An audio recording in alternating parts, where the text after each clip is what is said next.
The Showdown is not meant to cause offense or harm. The viewer acknowledges any reliance on the accuracy or completeness of said content should be done at their own discretion. The host apologizes in advance for any affront as a result of personal attacks.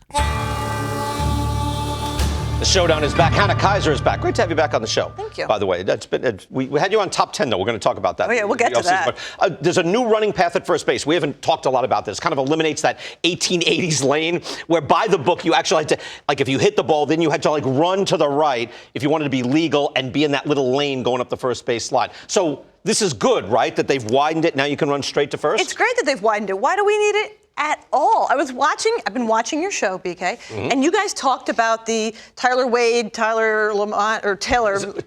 Tyler Wade. Lamont Wade was tagging him. Lamont Wade was tagging him. Yeah. And he, this was a great dodge of a tag, and he was called out of the base paths. And I saw you guys talk about this. Yeah, I don't get it. You were frustrated with it, and I was watching it, and I thought, why do we need the base path rule at all? You can't be running out of the outfield. I get that. You could hold up the whole game. We'd undo all the good work of the pitch clock if you could just hang out hiding in right field.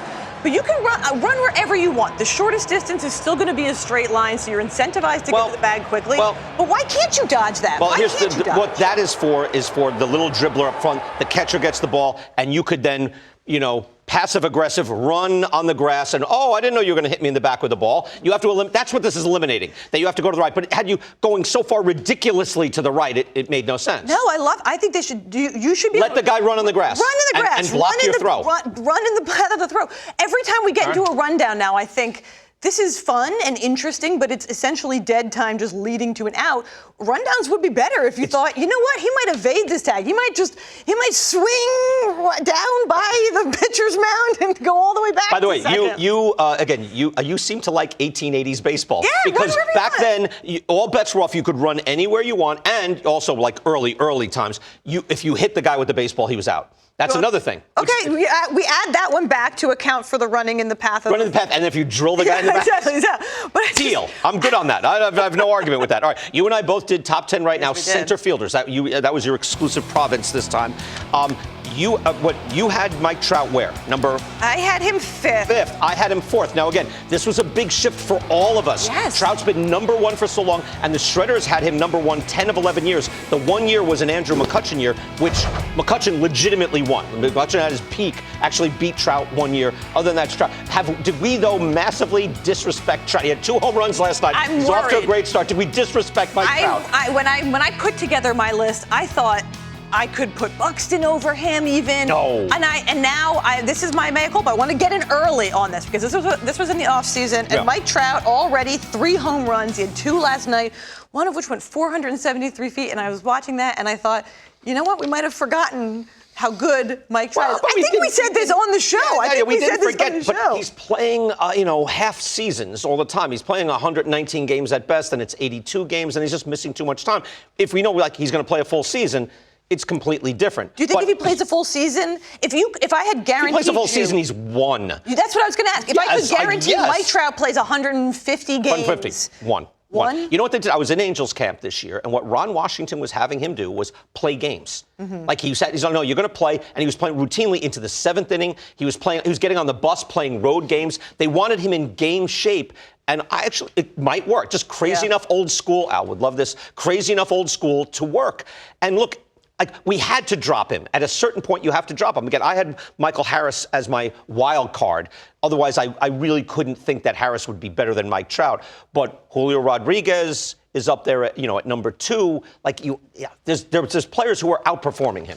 There are players that are outperforming him on the whole in the season. But you're right. I just thought early in the season we should get it on record. Mike Trout's still good.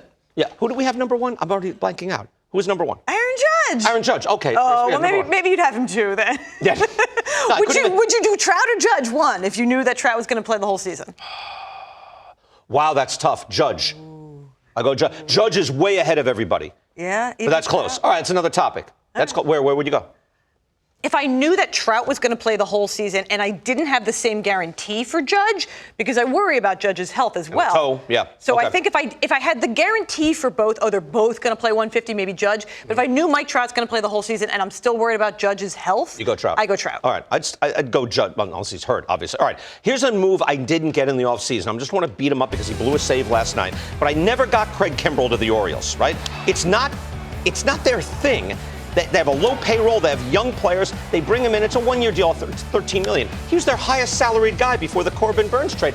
I didn't get it. Also, he's been walking the tightrope for a long time now, blew some saves that knocked the Phillies out against the Diamondbacks. So I'm sure the Orioles see something like, no, this guy can be dominant, but it puzzled me. Well, I think maybe what they see is they needed bullpen help. This gets back to something that you were talking about. Yeah, $13 million for that one guy? Right, opportunity cost. I was thinking about this. I like it if you don't know that the Orioles don't spend. They're like, yeah, you needed bullpen help. Felix Bautista's going to be out for the year. They had a great bullpen last year. They don't want to make a strength into a weakness. But you're right. It's an unusual move for them in particular, because it's kind of like, oh, you had $13 million to spend on a pitcher. Maybe you should have gone out and gotten another starter. And then they did get Burns, so you're right. It felt a little less. They had a little wiggle room. Confusing. But last year, their big signing was Adam Frazier for $8 million. Like, so if you, for the Orioles to say, hey, by the way, the ownership has said you have $15 million to spend, I think they get 4 guys, not one Craig Kimbrel. Doesn't make sense to me. And I agree. It felt a little bit like, I said this to you earlier, that watching the postseason last year, the Rangers ended up winning. It worked for them. But every time they brought in Aroldis Chapman, it felt like they were doing it under duress, that they were concerned. Yeah. And it was like, why do you have this guy in your bullpen who you don't trust to come in these important games? And I do worry that that's how they'll end up feeling.